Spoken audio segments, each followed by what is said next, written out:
Chosen one. While other children bounced off emotional walls, you walked straight through them, absorbing family secrets whispered behind closed doors, feeling your parents' unspoken pain, carrying wounds that were never yours to bear. They called you too sensitive and told you to build thicker skin, but what they labeled as weakness was actually your divine equipment, being calibrated for the most critical mission of your lifetime, to reach a soul drowning in billions, yet starving for purpose, someone whose silent cry for meaning only your specially tuned spirit could hear. School was torture, not because of grades or social status, but because you felt everything happening in every corner of every classroom. The shy kid being ignored, the popular kid's secret insecurities, the teacher's frustration, the janitor's loneliness, all of it flowed through you like a river of emotions that never stopped. The workplace became a battlefield. Small talk felt like sandpaper against your soul. Surface conversations about weather and weekend plans drained you completely, while others seemed energized by the meaningless chatter. You found yourself avoiding social gatherings, not because you didn't like people, but because everything felt so intense. You started questioning yourself. You tried every solution: therapy, meditation, setting boundaries, even numbing yourself with alcohol, workaholism, endless scrolling through your phone. Nothing fully explained why you operated on a frequency that others couldn't hear. Therapists called it anxiety. Doctors suggested medication. Friends told you to just let it go. You wondered if there was something written on your forehead that said, "Dump your trauma here." You attracted wounded people like a magnet attracts metal. They found you at parties, in coffee shops, on airplanes, in waiting rooms. They told you things they'd never told their closest friends, and you listened because something in you couldn't turn away. The isolation grew. You began avoiding situations that overwhelmed you, which meant avoiding most social interactions. You felt like an alien trying to understand human behavior while carrying the weight of everyone else's unspoken suffering. Movie theaters became overwhelming because you felt the emotions of every person in the room. Restaurants were exhausting because you picked up on every conversation, every tension, every moment of joy or sadness happening around you. Shopping malls were like walking through emotional minefields. Churches should have been peaceful, but instead you felt the collective pain, doubt, and spiritual hunger of every person in the congregation. Even nature walks weren't safe because you'd encounter other hikers and immediately sense their internal struggles. You tried to explain it to people close to you, but they looked at you like you were making it up. "You're just being dramatic," they said. "Everyone has feelings." They didn't understand that you weren't just having feelings. You were experiencing everyone else's feelings as if they were your own. There came a breaking point when you thought, "I can't keep living like this." The constant emotional bombardment, the exhaustion, the feeling of being different, it all felt too much to bear. You considered the possibility that you were losing your mind, that this level of sensitivity wasn't normal, that maybe you needed serious help. You researched every explanation you could find. Highly sensitive person, empath, intuitive, psychic. None of these labels felt quite right, though they came closer than anything the medical community offered. You read books, watched videos, joined online communities, searching for someone who understood what you were experiencing. Yet deep inside, beneath all the confusion and exhaustion, a question began forming. What if this wasn't a problem to solve, but a puzzle to understand? What if there was a reason you were wired this way? What if all this sensitivity wasn't a curse, but a calling? The question haunted you because it implied something you weren't ready to accept. That your difference might be intentional, that your pain might have purpose, that your overwhelming experiences might be preparing you for something you couldn't yet see. Then they appeared in your life. Someone who seemed to have everything figured out on the surface: success, wealth, recognition, perhaps even billions in assets and achievements that others could only dream of. Yet something about them made your spiritual radar activate before your mind could process why. You met them in an unexpected place. Maybe it was a business conference where they were the keynote speaker, commanding the stage with stories of their empire. Or perhaps it was somewhere mundane, a coffee shop where they sat alone despite being surrounded by assistants and security. The location didn't matter. What mattered was that moment when your eyes met and something electric shot through your entire being. Their first impression was flawless. They spoke confidently about their accomplishments, their business ventures, their financial success. They had the perfect smile, the right answers, the impressive stories that commanded respect in any room. Everyone around them nodded and laughed at their jokes, hung on their every word, treated them like royalty. Yet you saw something others missed entirely. There was a crack in their facade that only you could detect. All that money, all that success, all those achievements couldn't buy what their soul was desperately crying for. Your chest tightened when you were around them, not from fear, but from recognition. Your spirit was responding to something your mind hadn't yet understood. You watched them work the room at social events, effortlessly networking, making deals with handshakes that moved millions of dollars. They had mastered the art of making everyone feel like the most important person in the conversation, yet you could see how empty each interaction left them. They were performing, not connecting. They carried an invisible weight that no amount of worldly success could lighten, while everyone else saw the perfect exterior, the luxury cars, the expensive clothes, the commanding presence, the private jets, the exclusive access to places mere mortals could never enter. You read their soul. Behind their business talk and deflection tactics, behind their expertise at saying "I'm fine," you sensed something ancient and wounded. Their success story was the kind that magazines featured on covers.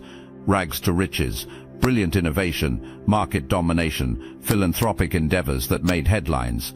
They spoke at universities, advised governments, had their opinions quoted in financial publications, yet none of it filled the gaping hole in their spirit that grew larger with each achievement.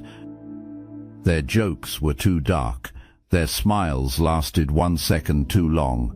Their success stories felt hollow, as if they were reciting lines from a script they had memorized but never believed. When they spoke about having everything, their energy screamed that they had nothing that truly mattered.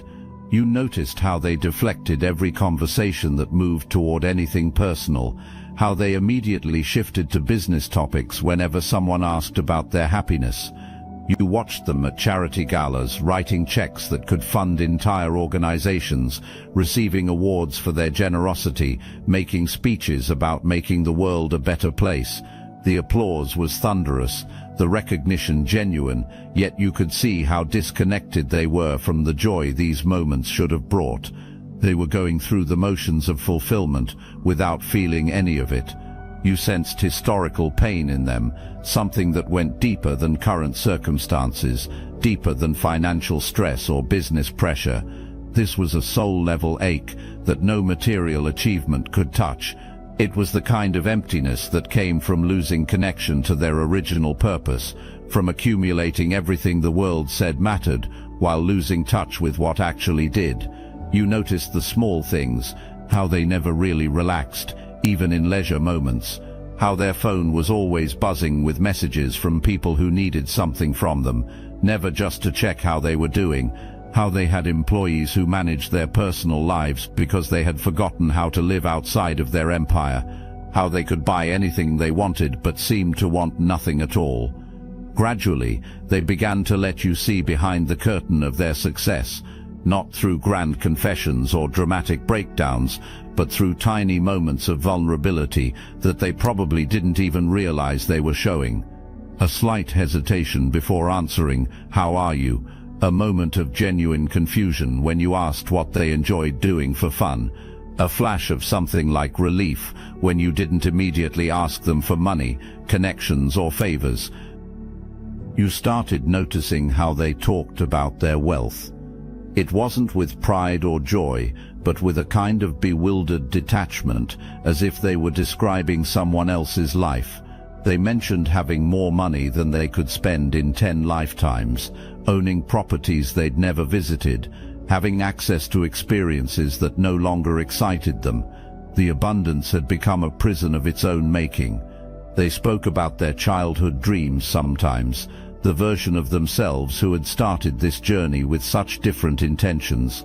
They remembered wanting to make a difference, to build something meaningful, to leave a legacy that mattered. Now they weren't sure if their empire was helping the world or just adding to its problems. Every decision affected thousands of jobs, billions in market value, in entire industries, yet they felt powerless to change course. They had almost convinced themselves that divine purpose had forgotten them. Despite their wealth and influence, they felt spiritually invisible, disconnected from any higher meaning. They weren't angry at God or the universe. They were spiritually numb, going through the motions of success while their souls slowly starved. They had everything the world said would make them happy, yet happiness felt like a foreign concept. Your response was inexplicable. Your logic said, they have everything anyone could want. What's the problem? Yet your soul said with absolute certainty, this is exactly why you're here. Every fiber of your being recognized that beneath all the success was a falling angel who had forgotten how to fly. You couldn't walk away. Something deeper than empathy, stronger than kindness, was keeping you anchored to their story. While others saw their wealth and wanted to get closer for personal gain, you saw their pain and wanted to get closer for their healing. You created a sacred space around them where they could finally breathe, where the perfect facade could crack just enough to let some light in. You didn't preach to them about purpose or meaning. You didn't try to fix their spiritual disconnect or suggest they give away their fortune to find peace. You simply witnessed their truth. You saw the royalty hidden beneath their material empire and the divine spark that all their success had nearly extinguished. Now comes the earth-shattering truth that changes everything you thought you knew about that encounter, about your sensitivity, about your entire existence. This was never random. You didn't just happen to be there. There was no coincidence, no luck, no accident. Something pulled you to that exact person at that precise moment with a force that operated beyond human understanding. While you thought you were simply living your life, making normal choices, following ordinary paths, you were actually being guided by invisible hands toward a divine appointment. Your spirit had signed a contract before your birth, before you ever took your first breath.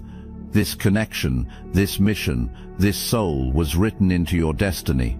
Every choice that led you to that moment, every seeming detour, every decision that you thought was random, was actually divine orchestration positioning you for this exact encounter. Think about it. Every job change that brought you to that city, every relationship that ended, opening your schedule for that day, every delayed flight, cancelled meeting, or last-minute invitation that put you in that exact location at that precise time. The universe was moving pieces on a chessboard you couldn't see, arranging circumstances with surgical precision. You arrived at the precise moment when they whispered into the void, "If there's any purpose left for me, send a sign." You were the answer, not to their prayer because they had stopped praying long ago, but to heaven's strategic plan. You were the response to a silent cry that only divine ears could hear.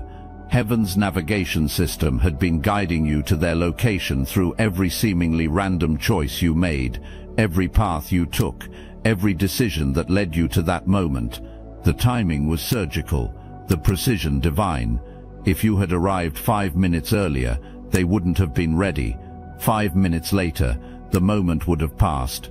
Your real assignment wasn't to save them in the way you might have imagined. You weren't sent to fix their spiritual disconnection or solve their existential crisis with perfect words or brilliant insights. You were sent to remind them who they are beneath all the material accumulation, to be a mirror that reflected their forgotten divine identity. You recognized your own forgotten story in theirs. The times when you felt invisible despite being surrounded by people.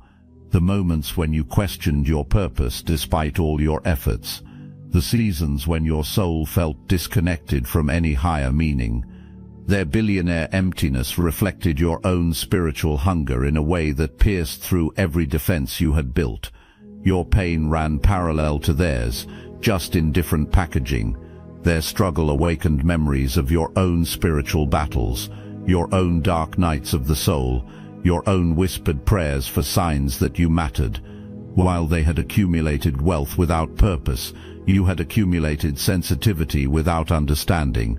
Both of you were carrying gifts that felt like burdens because you didn't know their true function. When you met, it was mutual ignition, one soul flickering in silence, another soul carrying fire, and when these energies connected, both flames returned to full strength. They remembered why they started their empire, not for the money, but to make a difference. You remembered why you were born with such intense sensitivity, not to suffer, but to serve. The Obsidian Inner Order isn't just another spiritual community, it's a sanctuary for the exiled, the awakened, the ones who've been gaslit for their gifts and abandoned for their truth. Every week we gather live on Zoom, real people with real faces sharing real stories of transformation. There's a former CFO who embraced their psychic abilities, a seer who broke free from religious oppression, and a healer who survived ritual abuse and found their power. Dozens more join us who understand exactly what you've been through. This is your spiritual family, never gonna give you up, never gonna let you walk through this awakening alone, never gonna scroll past your suffering like it's just content. Your exile from the ordinary world wasn't punishment, it was preparation for this, for us, for the family that chooses you back. Join the Obsidian Inner Order. Link in description. The recognition went deeper than conscious understanding. Your souls knew each other from before this lifetime, from the realm where assignments are given and contracts are signed. That's why the connection felt so immediate, so inexplicable, so impossible to ignore. You weren't meeting for the first time, you were remembering an appointment made in eternity. Think about who was connected to this billionaire. Family members who had given up on them ever finding peace. Employees whose livelihoods depended on decisions made from their spiritual emptiness. Charities and causes that received funding but no heart. Communities affected by businesses run from ego rather than purpose. Your one moment of obedience shifted all of it. They became light for their family, their employees, their community. Their transformation wasn't just personal, it was positional. When someone with that level of influence rediscovers their purpose, the ripple effects touch thousands of lives. That one conversation became a divine tipping point that altered bloodlines and broke cycles of spiritual emptiness that had plagued their lineage for generations. Their children, who had grown up with every material advantage but no spiritual foundation, suddenly had a parent who talked about meaning instead of money. Their spouse, who had felt married to a successful stranger, rediscovered the person they fell in love with before the empire consumed their partner's soul. Their employees began working for someone who cared about impact, not just profit. God knew exactly who could reach them at their darkest moment. Not the loudest voice, not the most educated mind, not the most eloquent speaker, not another billionaire who understood their world, but the most chosen. You, someone who could see past their accumulated worth to their inherent worth. All of heaven was watching this mission unfold, celebrating your obedience to a call you didn't even consciously hear. Angels were positioned around that encounter, protecting the space, ensuring nothing could interfere with the divine appointment. What looked like a random conversation was actually a cosmic event. The assignment had layers you're still discovering. Every emotion you had ever absorbed, every overwhelming experience that had trained your sensitivity, every moment of feeling different and misunderstood. It was all preparation for this precision moment when you would need to read the soul of someone whose pain was completely hidden behind success. Everything you called a burden was actually evidence of your assignment. That overwhelming sensitivity that made you feel broken, that intense emotional radar that exhausted you, that inability to ignore pain that others couldn't see, none of it was a malfunction. It was spiritual equipment designed for divine operations. Every emotion you labeled as a flaw was actually a frequency tuned perfectly for divine encounters. Your heart operates like supernatural radar, picking up signals that others can't detect. While most people move through life with basic emotional reception, you are given military-grade spiritual technology that can detect soul-level distress from across a crowded room. You don't just sense when rooms shift, you feel when souls are screaming in silence. That overwhelming feeling you get in certain environments isn't anxiety, it's your spiritual equipment alerting you to assignment opportunities. The exhaustion you feel after social gatherings isn't weakness, it's the natural result of processing spiritual information that others can't access. You're not just empathetic, you're prophetic. You receive information about people without them saying a word. You know when someone is struggling before they realize it themselves. You feel the weight of their burdens before they understand what they're carrying. You interpret the language of pain that others can't understand because you speak fluent suffering. You read the spiritual atmosphere like others read weather reports. You walk into rooms and immediately know who needs prayer, who's fighting battles, who's about to make life-changing decisions. This isn't psychology, this is prophetic intelligence gathering. You're receiving divine downloads about the people heaven wants you to reach. You carry fire, you carry breakthrough, you carry divine insight that can shift entire atmospheres without you speaking a single word. Your presence carries weight that breaks through spiritual barriers others can't even see. You weren't sent to lecture broken souls with perfect theology. You were sent to restore the spiritual atmosphere around them, simply by being present. Your presence breaks invisible chains. When you walk into spaces, things shift. Conversations become deeper, people feel safe to tell truth, walls come down, masks slip. This isn't charisma, this is anointing. People feel safe telling you their deepest traumas within minutes of meeting you, because your energy carries something sacred, something that says you can be real here. Every overwhelming emotion you've experienced was building your capacity to handle what's coming. Every moment of feeling too much was expanding your ability to process divine information. Every time you absorbed someone else's pain, you were developing the spiritual muscles needed for rescue missions that require you to enter dark places and carry people back to light. Society called your sensitivity weakness, but heaven calls it strength. You're not weak, you're wired for a type of warfare that most people never see. Every emotional overwhelm was preparing you for spiritual combat, where the weapons are love, presence and supernatural perception. Your tears aren't signs of fragility, they're intercession flowing through you for people who can't cry their own prayers.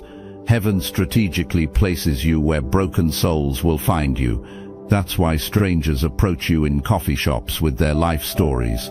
That's why co-workers confess their deepest fears to you in break rooms. That's why neighbors share their marriage problems over fences. That's why people open up to you in unexpected ways. Your presence carries a frequency that gives permission for truth. You attract wounded people like a magnet attracts metal because you're designed to. This isn't bad luck or poor boundaries. It's divine positioning. Heaven uses your location as a distribution center for healing. People who need what you carry are guided to your path through their own divine navigation systems. You see the royalty hidden under people's rubble. While others see problems, you see potential. While others see broken people, you see divine beings who forgot their original design. While others see hopeless cases, you see restoration projects. This isn't naive optimism. This is prophetic vision that sees people through heaven's eyes. The spiritual weight you carry comes with spiritual authority. You don't just feel deeply, you influence deeply. Your prayers carry more weight because you pray from the place of shared pain. Your words carry more power because they come from genuine understanding. Your presence carries more impact because it's backed by heaven's assignment. You're not just carrying sensitivity, you're carrying solutions. Every person whose pain you've absorbed has equipped you to minister to someone else facing similar battles. Every emotion you've processed has prepared you to guide others through their own healing. You're not just feeling their pain, you're learning how to heal it. Your nervous system isn't broken, it's calibrated for supernatural operation. The same sensitivity that exhausts you in normal settings becomes supernatural strength in assignment moments. When heaven needs someone to detect spiritual need and respond with divine love, your equipment activates and you become unstoppable. This moment, right now, is your summons. If something inside you just woke up, if there's a quiet fire burning in your chest that you can't explain, your spirit is remembering what your mind forgot. Every strange experience you've questioned now makes perfect sense. The divine confirmation you've been seeking is happening right now. You can see the spiritual setup behind every encounter that confused you, every pull toward broken people that seemed to cost you more than it gave. The veil between the natural and spiritual world is lifting. Assignments that were hidden are becoming clear. You are a strategy in motion, a weapon deployed by heaven with surgical precision. You can no longer walk through life feeling powerless or apologizing for who you are. You now see every interaction as potentially sacred, every encounter as a possible divine assignment. Your spiritual equipment is fully activated. Stop shrinking to make others comfortable. Stop dimming your light to fit into spaces that were never designed for your level of spiritual intensity. Rise now. Walk differently. Speak differently. Move with the boldness of someone who knows they were hand-selected for missions that others can't even perceive. Fear of what others think becomes irrelevant when you know who sent you. Every step forward is now intentional and guided. You stop trying to fit in and start standing out on purpose. You speak with the confidence of heaven's representative. You see people through divine eyes, not human judgment. Everything looks different when you understand you're on assignment. You're no longer afraid of being too much for people, because you know that those who are meant to receive what you carry will recognize it, and those who aren't ready will naturally step away. Everything until now was training. This wasn't a one-time mission. This was your activation for what's approaching. Heaven is already positioning your next divine encounter. Another soul is being prepared, and you're being strategically placed to intersect with their story. The stakes are higher this time. The next soul that's coming isn't just broken, they're chosen too, but they've forgotten their identity. You're being prepared to help other chosen ones remember who they are. Your assignments are evolving from rescuing individuals to awakening entire networks of people who carry divine assignments but don't know it yet. What's coming will require everything you've learned about your spiritual sensitivity, your divine timing, your ability to see past surface appearances into soul realities.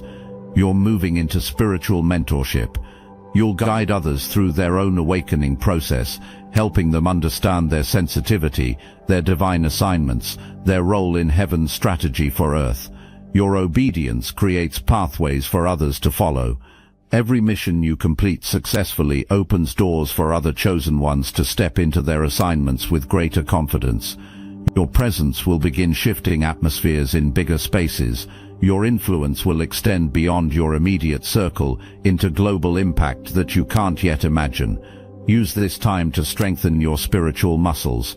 Your sensitivity will become even more refined. You'll operate with greater spiritual authority. The training wheels are coming off. If something eternal inside you just locked into place, if your soul is roaring yes to everything you've heard, then you already know what comes next. Let heaven see that you understand your assignment. Let darkness tremble at your awakening. Stop hiding your calling. Stop hiding your calling. The world needs what you carry more than you need to stay comfortable. Share this message with someone whose light is flickering. You might be their confirmation, their sign that they're not alone, their reminder that heaven sees them. Say yes to everything heaven has prepared for you. Accept the missions that are coming. Embrace the responsibility of carrying fire in a world that's spiritually starving. You can never see yourself as ordinary again. Every encounter is now viewed through the lens of possible divine purpose.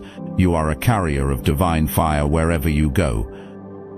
Walk in the confidence of someone heaven trusts with its most sensitive missions. Move like the one who was sent, because you were and you always will be. Your assignments will never end, they will only expand. Your influence will only grow. Your spiritual authority will only increase as you prove faithful with what you've been given. Stop apologizing for who you are. Stop trying to numb the gift. Start walking in the boldness of someone who knows they were assigned before they were born. The activation has begun. The training is complete. The real mission starts now. Go carry the fire. Shift atmospheres. Save the souls that heaven sends your way. Remember who you are. Chosen one. You were sent. You were equipped. You were positioned. Now go fulfill your